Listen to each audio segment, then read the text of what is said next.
third segment of our conversation, I want to talk a little bit pulled back on the industry, the landscape, the market trends, etc. You've seen the entire space of fintech, wealth tech, whatever you may call it, evolve over the years. What's changed the most in the last, let's say, post COVID piece? What has changed the most? I think post COVID, the biggest thing that's changed is people's willingness to invest through digital means, right? Participation in the market has grown significantly only for that reason. We have been on an upward trend. It's really the retail investors that have kept the markets where they are, right? Even when institutional investors are pulling out, retail investors are still investing. So I think that is the biggest change and the biggest opportunity, both for the investor as well as businesses who are entering that space. And I don't see that slowing down anytime soon because there's a lot of scope for growth. If you look, there was a Goldman Sachs report that came out, I think it was earlier this year or maybe late last year, where they're basically saying in the next 3 years, there will be 100 million people earning $10,000 a year or more in India, right? And that's not a small amount. What's going to happen with all that money? Who's going to manage it? Who's going to invest it? So it is a massive opportunity in India today, and I think we should double down on that. And investors of yesteryears, investors of today, what are they looking for? Let's do a comparison between let's play two generations, Gen X versus Gen Z. See, Gen X versus Gen Z is a bit difficult for me to comment on, but I can, you know, obviously attention spans are a lot less. Things are happening on Instagram, Twitter, Facebook, Telegram groups. But I also worry a lot about the slightly older generations, including people like my mother, who only in the last year, even after me, like being after her for a while, has allowed me to help her with this. And I can tell you, it's a mess. For, Forget the fact that typically, let's say you need 5, 7, 10 mutual funds to diversify. I mean, there were like 27, 28, right? There are stocks that were not converted to demat, right? Invested 2, 3 decades ago, um, just lying around, not accessible to her because of various things. I happened to be staying at home for a while, so I saw a letter. I started this process. I mean, there were like 2, 3 investments like that, and all significant amounts. So I think there's another opportunity, business opportunity there. So if and I know some people are getting getting into it as well, but just helping that older generation one digitize the wealth that they have invested in is a huge opportunity, and I think people need to get into that as well. In the newer generation, I think they're very willing to use digital means. All the investments are already digital, so that risk has gone. I also think that they're starting investing at a point when SEBI's put in enough regulation in place, RBI has enough regulation in place, KYC is clear, Aadhaar, PANs, OTPs, they're all linked. So I think from that perspective, it is significantly easier. You can open an app, do your KYC, invest all within minutes, right? You can even get loans within minutes. So that whole experience for the Gen Z, Gen X has become much, much better. And I think largely they do use it to their advantage, but I would double down on our earlier conversation about patience, right? It's not a make money fast game. It is absolutely a slow game, and I've also done the same thing. I've invested when I was in the US. I invested in all these tech stocks, Tesla, Facebook, etc. But if you look at it over a multi-year period, if you just invest in the right funds, your returns are probably around the same. Just because one year you made 50% on some stock, that's not going to be sustainable. And any so One is literacy of finance, the second is literacy of tech, right? So one generation has financial literacy a little more than the tech literacy. The other generation seems to have tech literacy a lot more than the financial literacy. That's quite a fascinating piece for me. But what I'm trying to really understand is that when there is this mismatch between the two literacies, what is it that tech can really help with? And, what is it that people are really looking for when they come to advisors like myself? So I really think that here's where generative AI and the type of AI that you see in today's applications, tools, etc., plays a massive role, right? And I'm not talking just about finance. Whether you're a 20-year-old or an 80-year-old, we all know how to communicate using language, right? Whether that's English, Hindi, Marathi, Tamil, whatever that might be. I really think in the next decade, you can speak to a device and tell it what you want and it does it for you, right? We're no longer talking about downloading 10 different apps for one for banking, one for investing, one for your groceries. I mean, it's already happening to an extent. A lot of people use WhatsApp for everything, right? Making a booking. In fact, what I was talking about, that conversational experience where we support on the enterprise side, our first medium is on WhatsApp, not on a website or an app. So I really think that we need to reimagine this world where you are essentially talking to a device and it is able to do things for you. So that bridges all gaps, right? The language gap, the tech gap, the understanding of whatever that subject matter might be, it is able to explain it to you in a way that you will understand because it has knowledge across spectrums, and it's able to explain it to a 10-year-old as well as an 80-year-old. So I really think this the world that we live in today is going through a transformational change in a way that we have never seen in our lifetimes. It is moving faster than the internet. I mean, primarily because you have access to this with a mobile phone, right? And today, mobile phones are everywhere, literally. So everyone has access to this. It's not, it doesn't, you don't need an internet connection separately. In those days, there were dial up connections that were expensive and you had to pay for. None of that. Everyone has internet. We don't talk about it. It's just there. Most people have a smartphone, which means you have access to this tool as well.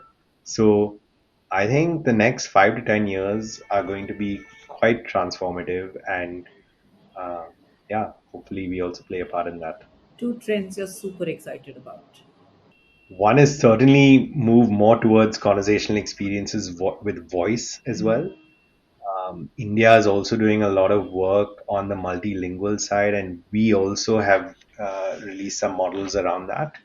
I honestly think that multilingual voice capabilities will be key in inclusivity as well. So that is one massive change that I think is super important. Uh, Second one, I'm not sure. I feel like I've already covered most of it, but really hope that this continued move towards investing in digital financial assets continues because we're a long way from the rest of the world. So need to play a lot of catch up. Since you said inclusivity, you bring me to my favorite topic always. What about women and investments? What's happening there? Yeah. So unfortunately, I want to say demographic wise, we are still more, there are still more male users. However, I must say that at least anecdotally, we do events every now and then as well. There are a lot of women also interested in investing themselves, right? So I think that's changing also because women are a lot more independent, earning the same salaries that their male counterparts do. So they also need to manage their finances, right? So I think that it's certainly trending in the right direction. But again, it's there need to be more conscious efforts by organizations to kind of help with this. We don't have anything focused on that yet, but yeah, certainly an opportunity for growth in that space as well. Okay. And with that, we'll move into our next segment, Kiran. And I just want to understand as we talk about, you are built on technology, Mm-hmm. and you have digital tools at the heart of your product. But what I want to understand is how do you use technology, not just in product development, but also in things like onboarding, user experiences, user support, all of that. What's the role of technology there? Yeah, so I mean, I would go so far as saying that today we use technology and AI specifically in almost every single function, right? Um, Everything from how we screen resumes to writing reports to just analyzing information that we have. I really like I really think that people need to use it more because the level of efficiency you gain is just phenomenal, right? There was an article I was reading where there was an experiment by some university, I forget the university now, where they essentially agreed with an organization to embed a Gen AI tool as part of the board meetings. Okay, and the biggest outcome from that is they certainly agreed that Gen AI is not replacing humans, but what it does allow you to do and what it allowed them to do is get information and make decisions on the spot, right? Not wait for a follow up data report or anything like that, right? It was instant information based on questions people were asking. So I really think that's completely changed. So in our workflow and workspace today, obviously, our product has been optimized for various things, all the way from onboarding to customer support. We use, all kinds of tech products throughout the process. But more than that, I honestly think the size of team, we're around 15 people. I don't think we could do all the things we do today um, if we didn't have the AI tools available to us for our internal workflows. So every function from like engineering to design to content to HR, everyone uses something. That's it. Interesting. Every time I speak about fintech, the one big word that always comes up is called scams.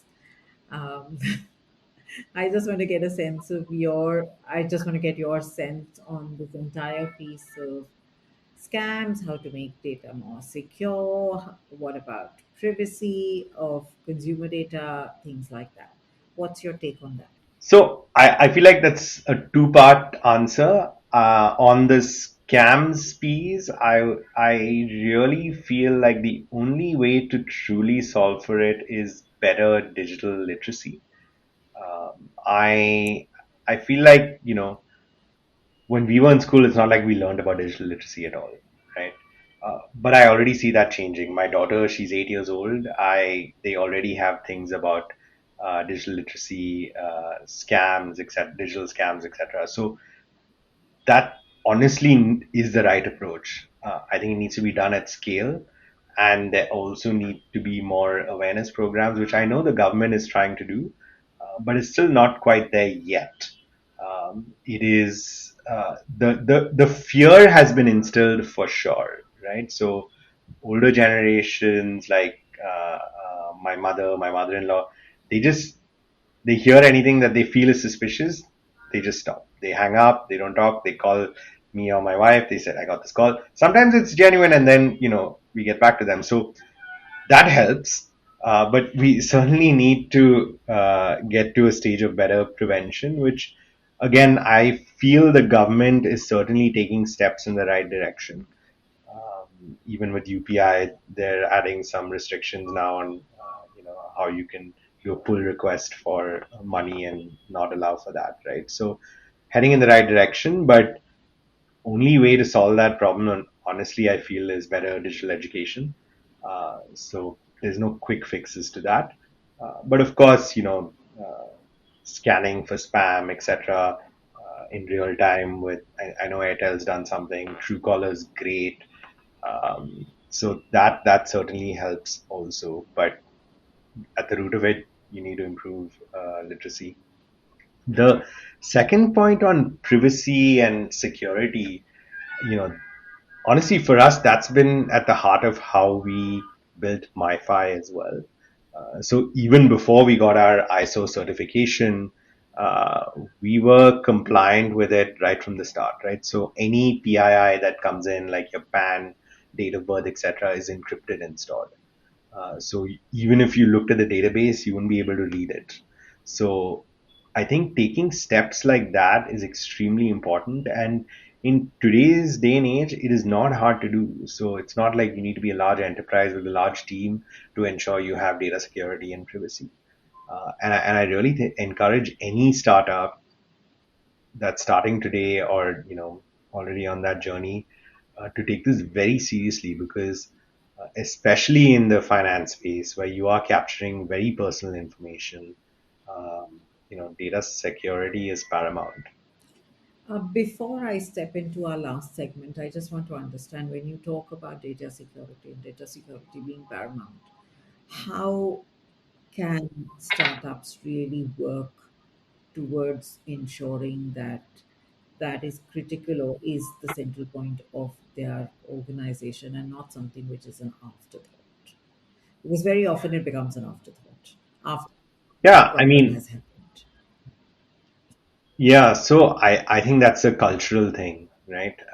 If you really want to solve it at the root, right from the leadership level, there needs to be this sense that privacy and security is extremely important. That is the only way that every single person in the organization is going to adhere to it, think about it, because honestly, security is a uh, constant uh, surveillance that's needed within your systems, right? Because you know your systems the best. So the cultural angle of security is extremely important. Outside of that, I mean, honestly, the only thing you can do is get certified with ISO, SOC 2, and other sort of certificates, which then review your platform, go through the details, do a VAPT test, which is a vulnerability assessment test. Um, so you can add all of those things on, which will help, but that's also kind of after the fact, right? You build something and then you test it and then you fix it. So I honestly feel the only way to solve this properly is have the right culture. And if you're a person starting a tech product and you are not a tech person, I would strongly encourage you to have a tech co-founder, not a CTO, not someone you hire because you have to, but a tech co-founder. It's just the level of commitment and ownership you will have is just very different. That sounded nice. Okay, into our last segment. And my first question there is, what's your personal do big mantra, the mindset you believe young entrepreneurs in fintech must have to succeed? See, I think you need to have conviction for something that's large. And by large, I mean high impact with the number of people you touch, right? For me, that's been the number one driver. A lot of people think entrepreneurship is glorious, you make a lot of money, all of these other things that come with it, right? If those are the reasons you are starting a business, just absolutely do not do it because you will fail. The level of commitment you need to start and run a business successfully, I mean, you just can't imagine it. The kind of stress that you go through, whether it's personal, professional, financial, managing a team, it's it's just not possible unless you have strong conviction in a very very big idea, right? And that big idea can't be make lots of money. It needs to be have impact or change people's lives. So whatever segment, whether it's finance or not, that North Star is extremely important for me at least. So I really don't think I know any successful entrepreneurs whose goal was make lots of money and they were successful. In this space, in the fintech space especially, of late, there's been a lot that has happened, right? Thanks to UPI happening, it enabling a lot of things in the country, etc. There's lots of innovation that's happening in the space. Uh, but it's also confused with a lot of noise. So there's true innovation which is happening where we're seeing the success, and then there's a whole bunch of people who come in with all these ideas and then they fail because it's just about like you said, a small idea, a big idea of making the money off a small idea and things like that. Where Yeah. where and how do you think uh, entrepreneurs need to focus when they look at innovation in the fintech space? Because you could get caught up and say, oh, it's a very big idea, but it could be a very small cog in the whole wheel and then not work. How do they identify those areas and things like See, I think I honestly believe that no problem is necessarily too small, because if there is a real pain point that you are feeling, you can probably do research and figure out that, you know what, it's affecting a lot of other people as well. So I don't know if having a problem too small is an issue, right? Because typically it's not too small. The problem I see is when people try to slap things like AI on top of everything, right? Today, I mean, I don't know a company that's saying they're not using AI, or they are AI forward, because an investor won't fund them, or some sort of external facing reason. So I really think that while in this case AI can be used for many things, you need to focus on the problem. What is the problem you are solving? Is it real? What is the impact you can have by solving that problem? Right? That's where your focus needs to be, and that's how you can grow a successful business and a startup. Not by focusing on what the buzzword is this year. So my only advice to anyone trying to start a new business is figure out a real problem and then try and solve for that, right? AI and all of these things are tools that will help you solve it, sure, but I wouldn't think of AI as the starting point and then figure out the problem. that? Interesting. My last question before I end this conversation, and that is, beyond generative AI, what other technologies do you think are tech pieces that entrepreneurs should look out for? I mean, generative AI is in a very early stage. I actually think that the tech around this is also going to change quite a bit, right? So uh, we are in very early days of what could be a completely transformative um, technology. So I don't think we've even scratched the surface. There's a saying that's often used where humans overestimate what's possible in the short term and underestimate what's possible in the long term. It is more true about this technology than anything else. Also, the way LLMs work today, there are numerous articles about how, in its current form, it's not going to get to that super intelligence, artificial general intelligence that people expect. So, uh, I think keep your eyes open for how the space is changing. Don't blindly just follow what the trends are. It requires a lot of research time, a lot of time with experts in the area that helps you stay on top of it. Um, and that's what I would focus on. I don't honestly see a non AI trend that is, um, you know, at the forefront right now.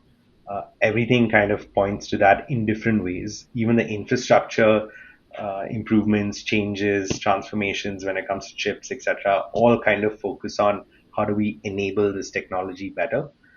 So I don't think this is going to change for a long time, but the underlying foundational models and things will definitely change. The architecture will change, but the space will take time to mature as well. Fantastic. Thank you, Kiran. It was an absolute pleasure having you on the Do Big podcast. I thoroughly enjoyed this conversation. As usual, I learned a lot from you today. So thank you so much for giving us this time of yours. Thank you, Sheetal. Thanks for having me.